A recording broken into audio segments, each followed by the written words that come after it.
Four of them. So for me, the top pick of the releases that happened in this reinvent, this tops the list for me, and for a particular reason, right? So Babelfish, what they did is that is a Postgres.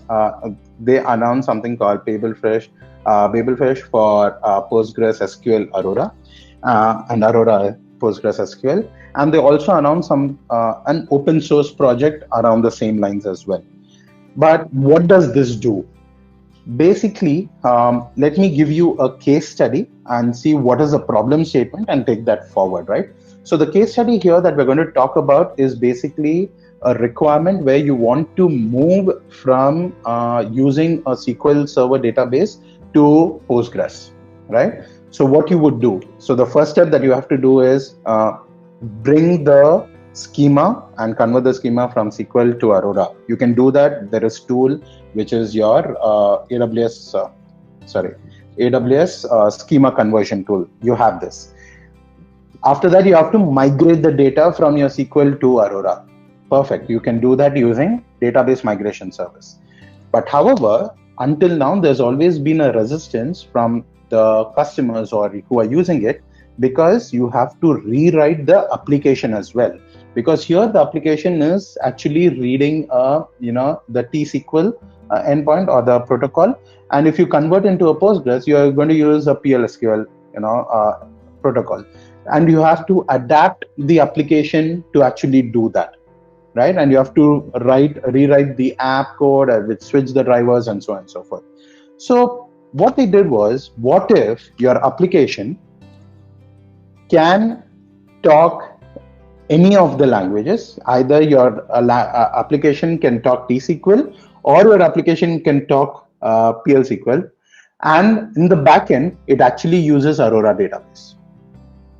So that was what Babelfish does.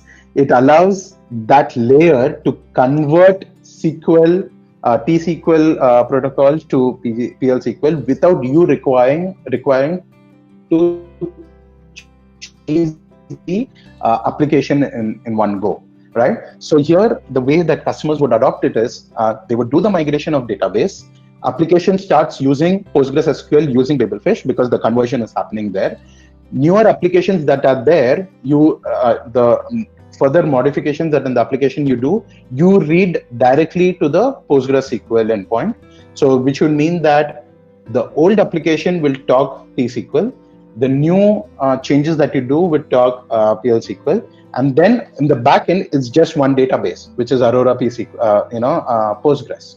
And gradually you have the time, you buy yourself time to rewrite the code from SQL to things. So you do away with your legacy gradually.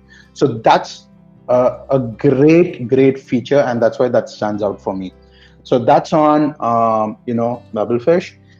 They also, what they did was they made the Babelfish for Postgres open source, so which will be available on Git around March next year, and you would be able to contribute to it as well. So as of today, they support store procedures and other majorly used functionality of SQL, and they support it with PLSQL as well.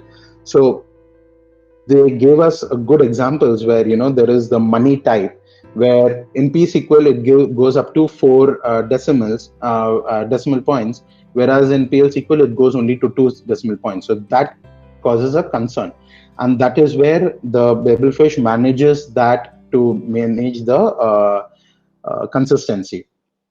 And now assume that you are using a particular feature of SQL which is not supported by Babelfish. You can contribute to that, and then it will be available for Aurora PostgreSQL as well once it is standardized and it is pulled into that. So that's on that.